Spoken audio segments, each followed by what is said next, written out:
hated them. Oh, I love this next one.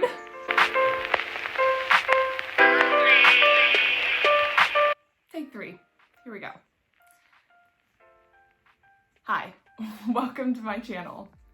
So today I thought, since we're in July, almost August, it's the perfect time to do a mid-year look back. And yes, I'm aware June is the mid-year point. I want to take a look back at all of the books that I've read so far throughout the year, and I thought that I'd share them with you, give my 1 through 5 rating, and maybe a brief synopsis, final thoughts. Stay tuned. So let's get into it. The first book that I read this year was Pachinko by Min Jin Lee, and for me, I loved this book. I thought it was so beautiful. It is a story told throughout the generations, starting with a father, kind of the stories taking off with the mother, and then we see the after effects in the sons, grandsons, wives of the sons, everything. And it takes place in World War II, I believe, throughout Japan, Korea. We even see a little bit of New York City in there.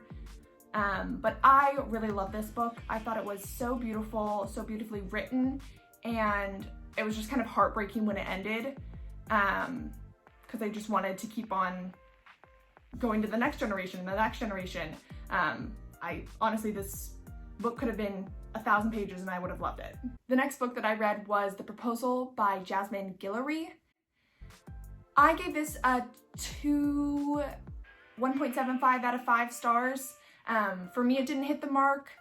I thought it was like a cute story, and the premise is that this woman is at a baseball game with her boyfriend and he proposes, and it's on like the big screen. She declines. This guy that was also there and his sister try to help her, like kind of fend off everyone and get out of the stadium, and romance ensues. The romance was fine, but I just didn't really connect with the characters, so I couldn't really connect with the book, you know? The next book that I read was The Overman Culture by Edmund Cooper. Hard book to explain. It's about this like group of kids, and I guess they live in this, is it dystopian? A dystopian world where there are some people who don't bleed, and some people who do, and all of these kids do, and they're trying to figure out what the difference is and kind of like uncover this like secret within society. I gave it a 4 out of 5 stars. I really enjoyed it. I thought this was definitely the type of book, it could have been like a series. Instead it was like a really short book. It was like 100, no more than like 200 pages, no more. Yeah, but I really enjoyed it. I thought it was really an interesting storyline. Wish there was more. Next, we have Say Nothing, a true story of murder and mystery in Northern Ireland by Patrick Radden Keefe. This was picked for my group of friends and I have a book club.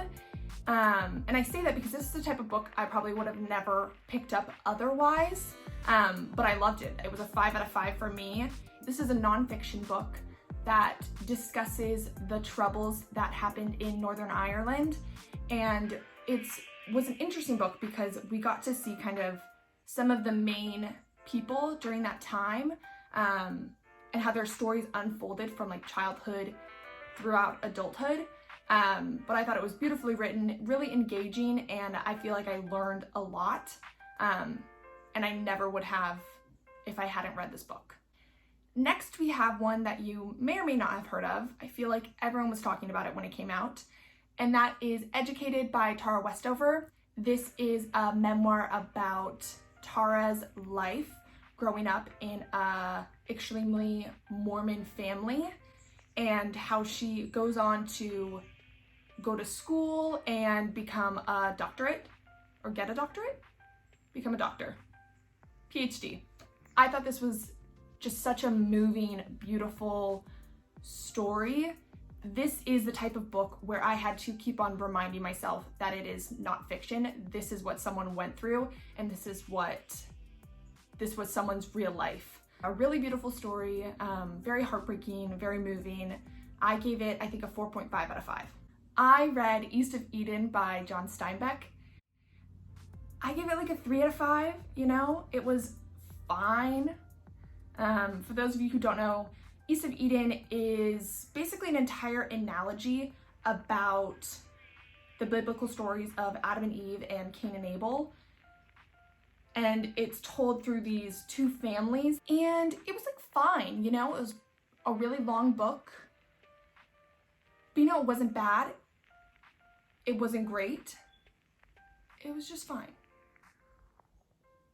Next, we have Walden by Henry David Thoreau. This was something my dad told me to read.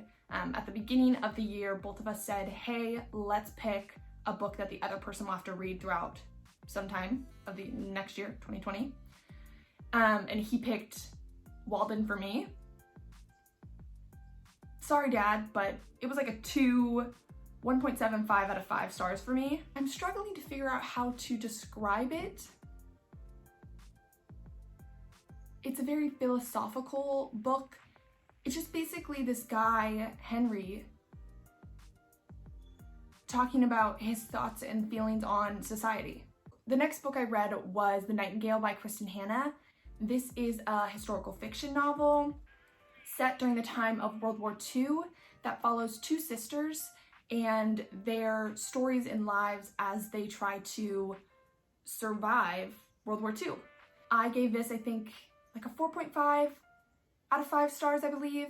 I thought it was a really moving, really beautiful story. I loved being able to see dual perspectives. So we go back and forth between the sisters. It was just such a unique story. I feel like there are a lot of historical fiction novels around World War II out there, and I thought that this book brought some unique and interesting storylines. The next book that I read was Normal People by Sally Rooney. I loved this book. This is a story of two people, Connell and Marianne, and shows their lives and the intertwining of their lives throughout set periods, dual perspective again. And I absolutely loved this book. I read it so quickly. It was just so raw, so moving. It really holds a special place in my heart. You should read it. The next book I read was The Cactus by Sarah Haywood. This was a book that I found by looking at Reese Witherspoon's book club picks. I gave it a 2 out of 5, 1.5 out of 5. I didn't like it. This is a story about a woman, she's not a girl, a woman, and she's just very set in her ways. Quirky isn't the right word, but she's kind of like quirky, and her mother passes away and she becomes pregnant. And she has to deal with that. I guess is all I can say without giving anything away. She was just a really hard character to want to root for. So I spent like 80% of the book being like, man, I'm not having fun. I'm not having fun here. But I will say that the ending of the book really picked up the last like 20%. So if you can make it there, ends on a high note. The next books that I read were part of a series, and I'm just gonna say right off the bat that I didn't like them and I don't recommend you read them. It was After and After We Collided by Anna Todd.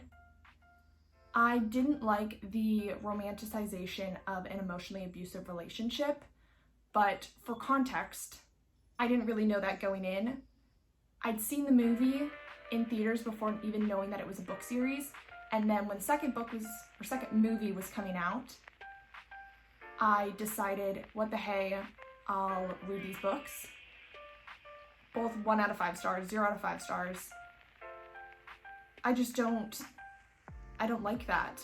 And I bet you're wondering, wait, Logan, if you hated the first one, why'd you watch the second one? I have to give it to Anna Todd.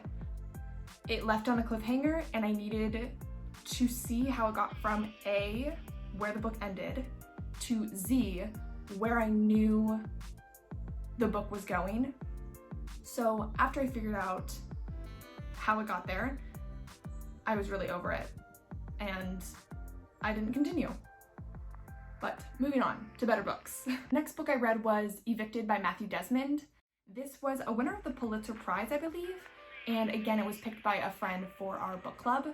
This is a nonfiction book that looks at 5 different families living in Milwaukee, and this is just a story about these 5 families having to survive and live, having to deal with poverty and the housing disparities in Milwaukee at the time. And it takes a bigger look at the housing disparities and how it works in the United States in general, around the country. I gave this a 4.2 out of 5. I really enjoyed it. I thought it did a great job at shedding light onto the housing world in the United States that I had no idea about. But yeah, I'd highly recommend if you are looking to kind of educate yourself a little bit more on a system in America that doesn't work for everyone. The next book that I read was The Vanishing Half by Britt Bennett. I loved this book. It is definitely another one that is in the running for being my favorite book of the year. This is a story of 2 identical sisters and the different paths that they take in life. One of them leads a life as a white woman, and then the other leads a life as a Black woman. And it was just so beautifully written, and this was also sort of a generational book. We got to see a little bit into their daughters as well, and it was just such a great book. I just loved it, and it was just so perfect. The next book I read was Head Over Heels by Hannah Orenstein. This holds a special place in my heart. This was like a 4.5 out of 5 for me.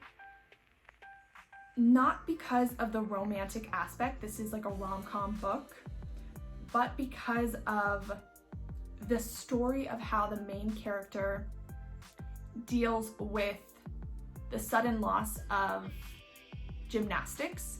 It was something that I could really identify with, and that is the reason that I love this book so much, because I got to see her throughout her struggles and then finally find her footing again. And the final book that I will be talking about is The Subtle Art of Not Giving a Bloop by Mark Manson. This was a book that was part of my friend book club, self-help book about how when you stop caring so much about little things or unimportant things, you start caring about the more important things in your life. And while you'll always have problems, you'll just have better problems if you only care or only give a about the important to you stuff. I thought it was pretty informative. I gave it a 3.75 out of 5. He's a little abrasive.